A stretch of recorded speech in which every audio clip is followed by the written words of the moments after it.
Alright, so in this video I'm going to show you how to set up a data plane and access plane for your Windows server to talk to the workstations, a network plane for the Windows server to talk to other Windows servers within your network, like your second DC, and a management plane for stuff like your remote desktop and stuff that's only accessible over the management VPN.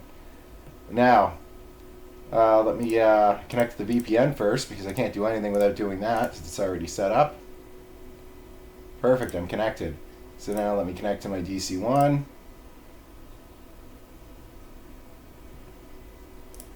Okay, so I'll start off by showing you the network interfaces.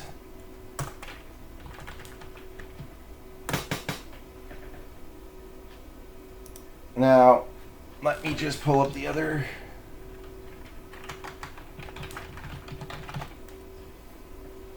Come on, start search. Sorry. Alright, so, oh wait, that's not what it's called in Windows. There we go, network connections. So, as you can see here, I have my management plane. I have the IP address set to it, but no gateway. If you need to reach other subnets through here, in both directions, instead of just doing what I did and applying NAT facing towards the management plane, you're going to need to put a route in.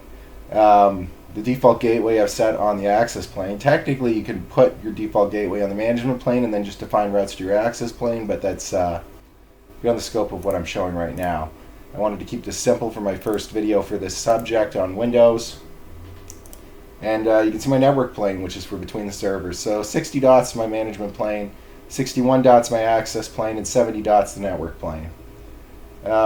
Ideally, the way you'd actually do this in a real-world production environment on a server is you'd bring in your aggregated links through your link aggregation group, where you'd bring in, say, 640 gig interfaces, if you have something a little more modern, or 610 gig interfaces, or if it's something really old, 61 gig interfaces. I chose the number 6 because that's what I try to deploy, but I've done it with as little as 3 before. So here you see these interfaces are set up here. So now the next thing I'm going to show you here is, ideally you'd use you'd actually, for the interfaces, you'd use a VLAN trunk, or you'd just move out your management plane to to a dedicated gigabit management interface, because it's really just running remote desktop and Windows Remote Management Console, which you load in through MMC, which I'm sure if you're watching this video you already know that. So let me show some of the stuff I've got set up here. So I went and I've turned off all the firewall rules that I don't need at all, and I've gone and I've defined rules here. They'll just show you one randomly here. This is for Active Directory responding to pings. You can see I've allowed it on the interfaces on the Active Directory server for 61 dot, which is my data plane, which I'm calling an access plane, as well as 70 dot 2, which is the interface for the network plane between the servers. And I've allowed everything in the 61 dot interface to this, where the workstations are, and the 70 dot interface where the other servers are. /24 is a CIDR notation, which indicates the last 8 bits of this address are what it's covering for the wildcard, basically. I'm sure if you're watching this video, you probably already know that, but I figured I'd go over that a bit more. So let me just show you another random rule here, one that's actually useful for you to see. This one's for Windows file sharing. You can see I should have defined 70.2 and 61.2 up here as well, but I didn't. I'm not using Windows file sharing over the management VPN, so I've gone and just defined these two networks here for between servers and from the servers to the workstation. So you do that with all the various services that you need, so that they're just on the network that you need. And then when you get to your management services, like in this instance, I don't have the remote management console firewall rules enabled, but if you do, you do the same thing. And I'm allowing anything from this machine on the interface 60.2 to the remote addresses of 60.0/24, which is everything else in the management plane which in the real world you just want to allow one other IP address for it to get locked out in that subnet that's directly attached, as well as your VPN clients, or in this instance, because I've applied NAT facing the server, it would be just 60.1 is the only thing that actually needs this. So that makes it so I have to be on the management VPN or on the management plane network to be able to access remote desktop. So that's the gist of the firewall rules. I could go over all of them individually, but at the end of the day, that's not something that you guys really need me to do. But I've turned off the majority of the stuff that I didn't need, and just defined the individual services for where I needed permissions to them individually, as you can see.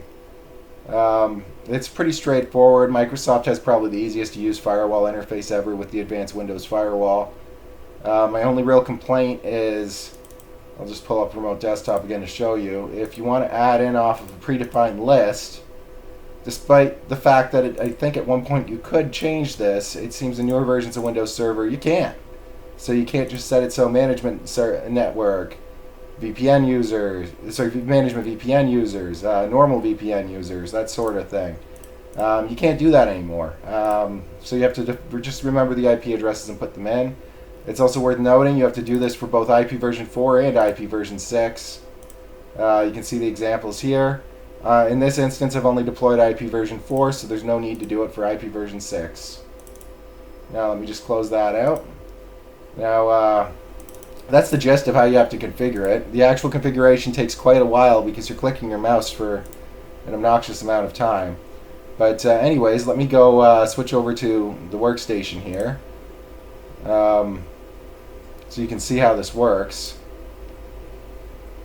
And in this instance, because the hypervisor is on my local network here, rather than off of the firewall like it would be in the real world, the way I have to do this is this way. So let's fire up the Windows 10 VM.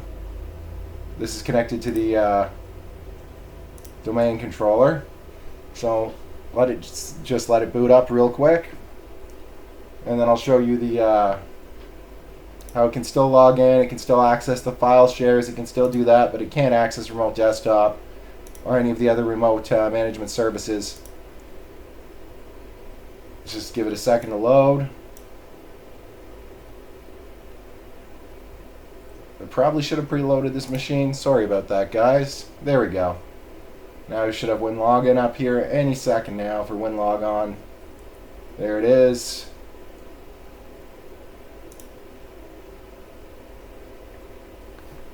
And then we'll send over Control-Alt-Delete once WinLogon's finished doing its thing. Alright. So let's send it the Control-Alt-Delete. Now it's still loading. My hypervisor is running off of an old mechanical disk, so I have to apologize for the slow speed.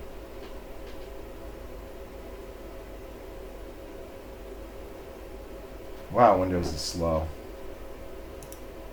Hold on. Why does it say I have no network? Oh, that's... I'll just wait. It's probably still loading services. It probably shouldn't have told it to hit Control-Alt-Delete before it was actually ready for me. So while we wait for that, I'm going to show you the NAT settings on the firewall that I have set here. So you can see here, what I've done is I got my normal auto-generated rules, but then I switched it to manual after those were made. And I've added in a rule here where anything on the management plane interface that is destined to a management plane interface device that's coming... Sorry, there's not rule applied to the management plane interface, targeting anything that's destined to a management interface device to apply NAT on it. Now let's I'll go back and show you more of the... There we go. Now it's just loading. WinLogon's still doing its thing. It's this mechanical disk is very slow. I must apologize once again for how slow this is. In fact, I might even come back to this and just finish showing you the rest of the stuff on the firewall here. So let me just end this remote desktop session. Well, that does its thing, and I finish showing you what I was showing you on the firewall, since Windows 10 is still loading services. Alright, so I'm on the management plane, and the firewall's only accessible from that. The only reason I could pull it up before it was there was I had it already pulled up. So let's show you on the data plane here. So I allowed DNS through because I have a DNS forwarder set on the Windows server to here. I allowed ICMP here, and I put the wrong description in because I forgot to actually type in the right one. And I have an allow rule for DHCP that is far too broad in scope for anybody to actually use. It should be from the current subnet to the subnet's broadcast address. I don't actually think I'm using DHCP off here, I just put that in. Then I deny anything to the firewall's IP addresses. And then I deny anything to anything that's 192.168.0.0/16, so anything in the second half, 16 bits of this address range from the CIDR notation is blocked. Then I whitelist data plane subnets to anything that isn't defined before this. Technically, I should block that out to the VPN IPs too, but I didn't bother in this demonstration. But yeah, you should have your VPN listening on your network that your administrators use to access it, as well as if you do any remote administration, to be listening on your external interface outside as well. That way you need to be on the VPN to reach these, and you can't reach them any other way. So now let's get back off the VPN and hop back on remote desktop and see if Windows 10 VM is caught up with where I need it to be. Yes, it has. So now let me just type in my password there, and now it's just going to log me into the domain real quick. Once again, I apologize for having such an incredibly slow mechanical hard drive in this machine. And there we go. You can see we're on the domain here.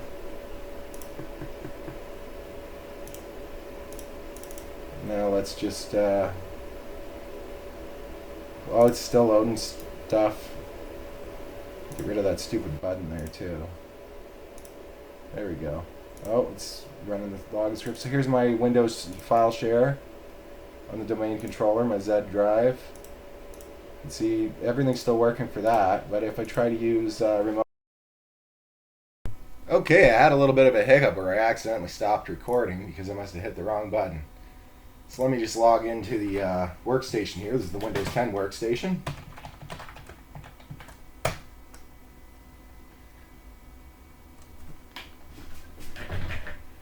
Good old WinLog on.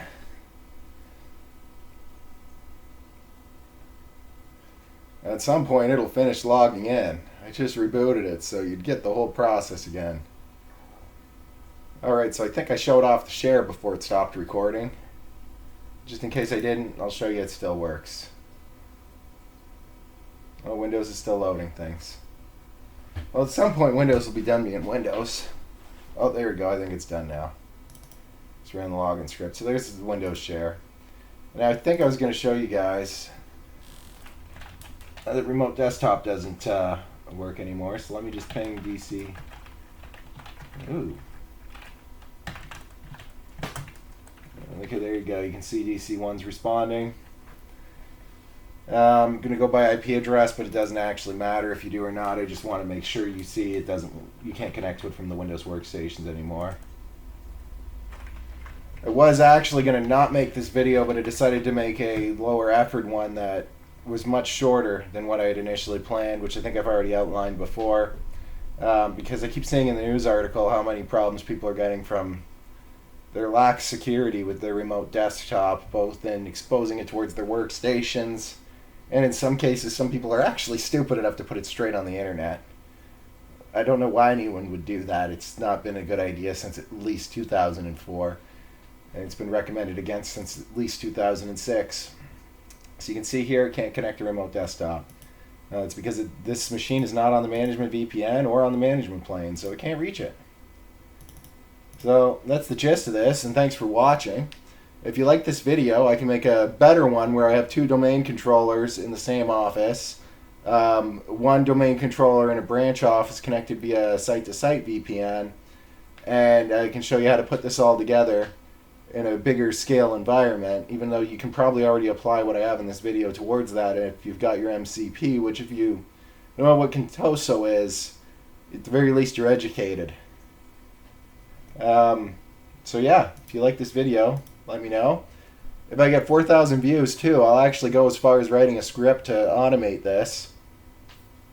And it'll ask you some questions, get some feedback of which interfaces are what subnets are where, and it will automatically go and even change all the registry keys for the service bindings to the interfaces specifically, so that the Windows firewall isn't doing very much other than just enforcing the ranges in that you want, and you don't have to worry about it listening on the wrong interface if your Windows firewall gets shut down. So if you followed this video, you've reduced your attack surface on your Windows server facing towards your workstation significantly. We're in an age now where you basically have to assume your workstations have been compromised. For ransomware protection, one option too is zone alarms. You can throw that on your server, and if something starts writing ransomware, it will actually trigger it to stop operations until you allow it through. It does that with decoy files. There's a few other methods as well that I'm not sure if they're being used in production that I came up with but never did anything with, primarily due to what seems to be a lack of interest. There's lots of people talking about how ransomware is a big issue, but actually solving this doesn't seem to be on too many people's agenda, except for people who are selling snake oil.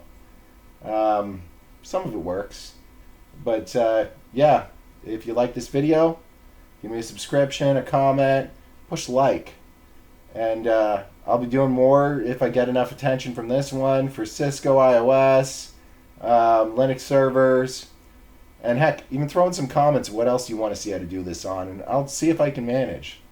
If macOS server was still a thing, I'd show you how to do it on that too. So, as always, take care, and I hope you enjoyed this video.